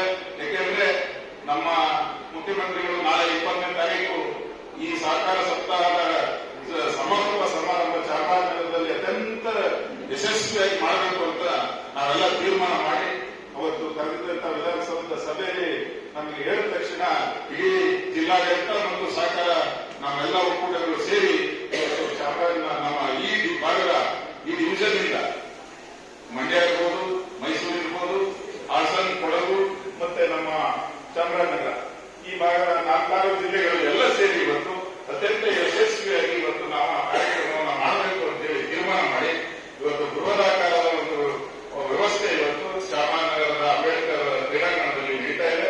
ಅದು ತಾವೆಲ್ಲ ಮತ್ತು ಹೆಚ್ಚಿನ ಸಂಖ್ಯೆಯಲ್ಲಿ ಆ ಭಾಗದ ಸಂಘ ಸಂಸ್ಥೆಗಳಿಂದ ನಾವು ಈಗಾಗಲೇ ಕೆಲವು ಸರ್ಕ್ಯುಲರ್ ನಮ್ಮ ಆ ಸಂಬಂಧಪಟ್ಟಂತ ಇಲಾಖೆಯಿಂದ ಬೆಳೆಸ್ಕೊಳ್ತಾ ಇದ್ದೀವಿ. ಕೃಷಿ ಪತ್ತಿನ ಸಹಕಾರ ಸಂಘಗಳಿರ್ಬೋದು, ಹಾಲು ಉತ್ಪಾದಕರ ಪ್ರಾಥಮಿಕ ಸಹಕಾರ ಸಂಘಗಳಿರ್ಬೋದು, ಎಲ್ಲ ಕಡೆಯಿಂದ ನಿರ್ದೇಶಕರು ಮತ್ತು ಅಲ್ಲಿಯ ನೌಕರವರೆಲ್ಲ ಬಂದು ಭಾಗವಹಿಸಿ ಆ ಒಂದು ಕಾರ್ಯಕ್ರಮವನ್ನು ಅತ್ಯಂತ ಯಶಸ್ವಿಯಾಗಿ, ಯಾಕೆಂದ್ರೆ 2016ರಲ್ಲಿ ದಿವಂಗತ ಮಾಧವ ಪ್ರಸಾದ್ ಅವರು ಮಂತ್ರಿ ಆಗಿದ್ದಂತ ಸಂದರ್ಭದಲ್ಲಿ ಗುಡ್ಲುಪೇಟೆಯ ದೇವರಾಜ ಅರಸು ಕ್ರೀಡಾಂಗಣದಲ್ಲಿ ಬಹಳ ಅತ್ಯಂತ ಯಶಸ್ವಿಯಾಗಿ ಮಾಡಿದ್ದು ಕೆಲವರಿಗೆಲ್ಲ ಜ್ಞಾಪಕ ಇದೆಯಾ ಗೊತ್ತಿಲ್ಲ. 9-10 ವರ್ಷಗಳ ಹಿಂದೆ 2016ರಲ್ಲಿ 8-9 ವರ್ಷದಿಂದ ಬಹಳ ಯಶಸ್ವಿಯಾಗಿ ಮಾಡಿದ್ರು ಅವರು ಮಂತ್ರಿ ಆಗಿದ್ದಂತ ಸಂದರ್ಭದಲ್ಲಿ. ಅದನ್ನ ಜಿಲ್ಲಾ ಮಟ್ಟ ರಾಜ್ಯ ಮಟ್ಟದ ಕಾರ್ಯಕ್ರಮವನ್ನ ಗುಡ್ಲುಪೇಟೆಯಲ್ಲಿ ಮಾಡಿದ್ರು. ಅದಾದ ನಂತರ ಸುಮಾರು ವರ್ಷಗಳ ನಂತರ ಇವತ್ತು ಈಗ ಚಾಮರಾಜನಗರದಲ್ಲಿ ನಡೀತಾ ಇದೆ. ಅದಕ್ಕೆ ತಮ್ಮೆಲ್ಲರ ಸಹಕಾರ ಅತ್ಯಗತ್ಯ. ತಾವೆಲ್ಲ ಇನ್ನು ಯಾಕೆಂದ್ರೆ ನಮ್ಮ ಇವೆಲ್ಲ ಮಾತಾಡ್ತಾ ಹೇಳಿದ್ರು ಸಹಕಾರ ಕ್ಷೇತ್ರದಲ್ಲಿ ಇವತ್ತು ರಾಜಕೀಯ ಮೊದಲು ಒಂಥರ ಇತ್ತು. ರಾಜಕೀಯದವರು ಸಹಕಾರ ಕ್ಷೇತ್ರಕ್ಕೆ ಒತ್ತು ಕೊಡ್ತಿದ್ದಿಲ್ಲ. ಈಗೆಲ್ಲ ರಾಜಕೀಯ ಸಹಕಾರ ಎಲ್ಲ ರಾಜಕಾರಣಿಗಳು ಸಹಕಾರ ಕ್ಷೇತ್ರಕ್ಕೆ ಬರ್ತಾರೆ. ಯಾಕೆಂದ್ರೆ ಇದಕ್ಕೆ ಗ್ರಾಸ್ ರೂಟ್ ಇದೆ. ಸಹಕಾರ ಕ್ಷೇತ್ರದಲ್ಲಿ ನೀವು ಗ್ರಾಮೀಣದಿಂದ ನೀವೆಲ್ಲೂ ಹೋಗಿ ನೀವು ಯಾವುದೇ ಗ್ರಾಮೀಣ ಒಂದು ಸಣ್ಣ ಕುಗ್ರಾಮಕ್ಕೆ ಹೋದ್ರೆ ಒಂದು ಶಾಲೆ ಸಿಗ್ತದೆ. ಒಂದು ಶಾಲೆ ಸಿಕ್ಕಿದ ತಕ್ಷಣ ಒಂದು ದೇವಸ್ಥಾನ ಇರ್ತದೆ. 3ನೇದಾಗಿ ನಮ್ದು ಹಾಲು ಉತ್ಪಾದಕರ ಸಹಕಾರ ಸಂಘ ಅಂತ ಒಂದು ಬೋರ್ಡ್ ಇದೆ. ಇಲ್ಲ ಒಂದು ಕೃಷಿ ಪತ್ತಿನ ಸಹಕಾರ ಸಂಘ ಅಂತ ಒಂದಿದೆ. ಯಾವುದಾದ್ರು ಒಂದು ಸಹಕಾರ ಸಂಘ ಇರೋಂತ ಒಂದು ವ್ಯವಸ್ಥೆ ಏನಾಗಿದೆ ಅಂದ್ರೆ 45,000ಕ್ಕಿಂತ ಹೆಚ್ಚು ಇಡೀ ಕರ್ನಾಟಕ ರಾಜ್ಯಾದ್ಯಂತ ಎಲ್ಲ ಸಂಘ ಸಂಸ್ಥೆಗಳಿಂದ ಈ ಪ್ರೈಮರಿ ಸೊಸೈಟಿಗಳಿದ್ದಾವೆ. ಇಡೀ ರಾಜ್ಯದಲ್ಲಿ ಎಲ್ಲ ತರದ ಸಂಘಗಳು ಸೇರಿಸಿದ್ರೆ 45,000ಕ್ಕಿಂತ ಹೆಚ್ಚು ಪ್ರೈಮರಿ ಸೊಸೈಟಿಗಳಿದ್ದಾವೆ.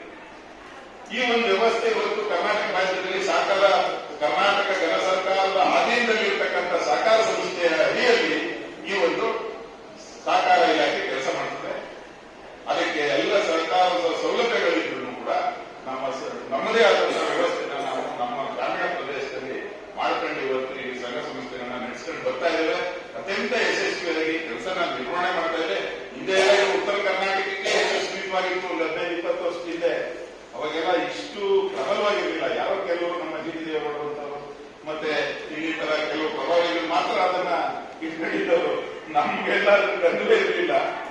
ಇತ್ತೀಚೆಗೆ ಅದು ಕರ್ನಾಟಕದ ಈ ದಕ್ಷಿಣ ಭಾಗಕ್ಕೆ ಹೆಚ್ಚು ಅದು ಮೂಡಿಸಿ ಈಗ ಇಡೀ ರಾಜ್ಯಾದ್ಯಂತ ಇದರ ಪ್ರಭಾವ ಹೆಚ್ಚಾಗ್ತಾ ಇದೆ. ಈಗ ನಮ್ಮ ಈ ಒಕ್ಕೂಟನೂ ಅಷ್ಟೇ. ಹಿಂದಿನ ಇದು 2001-2002 ಪ್ರಾರಂಭ ಆಯಿತು ನಮ್ಮ ಜಿಲ್ಲೆಯಲ್ಲಿ. 97ರಲ್ಲಿ ನಮ್ಮ ಜಿಲ್ಲೆ ಮೈಸೂರಿಂದ ಬೇರ್ಪಡಿಸಿದ ಮೇಲೆ 2001-2002ರಲ್ಲಿ ನಮ್ಮ ಒಕ್ಕೂಟ ಇಲ್ಲಿ ಪ್ರಾರಂಭ ಆಯಿತು. ಅದಾದ ನಂತರ ಅಲ್ವಾ 99ರಲ್ಲಿ ಪ್ರಾರಂಭ ಆಯಿತು. ಅದಾದ್ಮೇಲೆ ಇವತ್ತು ಇದು ಒಂದು ಈ ಸಹಕಾರ ಒಕ್ಕೂಟದ ಒಂದು ಭವನ ಏನು ಸಹಕಾರ ಭವನ ಚಾಮರಾಜನಗರದಲ್ಲಿ ಒಂದು ಮಾಡಬೇಕು ಅನ್ನೋ ಒಂದು ಉದ್ದೇಶನ ಬಹಳ ಆಸೆ ಇಟ್ಕೊಂಡಿದ್ದೀವಿ. ನಾವು ನಮ್ಮ ಎಲ್ಲ ನಿರ್ದೇಶಕರು ಏನಾದರೂ ಸಾಧ್ಯತೆ ಆದರೆ ಮಾನ್ಯ ಮುಖ್ಯಮಂತ್ರಿಗಳು ನಮ್ಮ ಇಲಾಖೆಗೆ ವರ್ಗಾವಣೆ ಆಗಿರ್ತಕ್ಕಂಥ ನಾರಾಯಣ ಅನನ್ಯ ಕೋಆಪರೇಟಿವ್ ಸೊಸೈಟಿ ಅಂತ ಒಂದು ಸೊಸೈಟಿ ಇತ್ತು. ಆ ಪ್ರಾಪರ್ಟಿ ಇವತ್ತು ನಮ್ಮ ಇಲಾಖೆ ಸಹಕಾರ ಇಲಾಖೆಗೆ RCSಗೆ ವರ್ಗಾವಣೆ ಮುಂದಿದೆ. ನಮ್ಮ ಅಣ್ಣ ತೀರ್ಕೊಂಡ ನಂತರ ಅದನ್ನ ಮತ್ತೆ ನಮ್ಮ ಒಕ್ಕೂಟಕ್ಕೆ ವರ್ಗಾವಣೆ ಮಾಡಿಸಿಕೊಂಡು ಅಲ್ಲಿ ನಮ್ಮ ಮಾಮಾಂಡದ ಅಧ್ಯಕ್ಷರಾದಂತಹ GT ದೇವೇಗೌಡರು ಇದಕ್ಕೆ ಬೇಕಾದಂತ ನಾನು ಎಲ್ಲ ಪೂರಕವಾದಂತ ಹಣನ ನಾನು ಕೊಟ್ಟು 1 ಕೋಟಿವರೆಗೂ ಅದೊಂದು ಬಿಲ್ಡಿಂಗ್ ಮಾಡಿಕೊಡಕ್ಕೆ ಜಿಲ್ಲಾ ಸಹಕಾರ ಭವನ ಮಾಡಲಿಕ್ಕೆ ಅವರು ಆಶ್ವಾಸನೆಯನ್ನು ಕೊಟ್ಟಿದ್ದಾರೆ. ಅವತ್ತು ನಾವು ಮಂಡಿಸ್ತೇವೆ. ಅವತ್ತು ಬಂದಿನ ಅದ ಪೂರಕವಾಗಿ ಅವರು ಮಾಡಿ ಅದನ್ನ ವರ್ಗಾವಣೆ ಮಾಡಿಕೊಟ್ಟು ಸಾಕು. ಅದಕ್ಕೆ ಬೇರೆ ರೀತಿ ನಮ್ಮ ಮಹಾಮಂಡಲದಿಂದ ಅದಕ್ಕೆ ಬಾಕಿ ವ್ಯವಸ್ಥೆಗಳನ್ನ ಮಾಡಿಕೊಡೋ ನಿಟ್ಟಿನಲ್ಲಿ ಅವರಿದ್ದಾರೆ.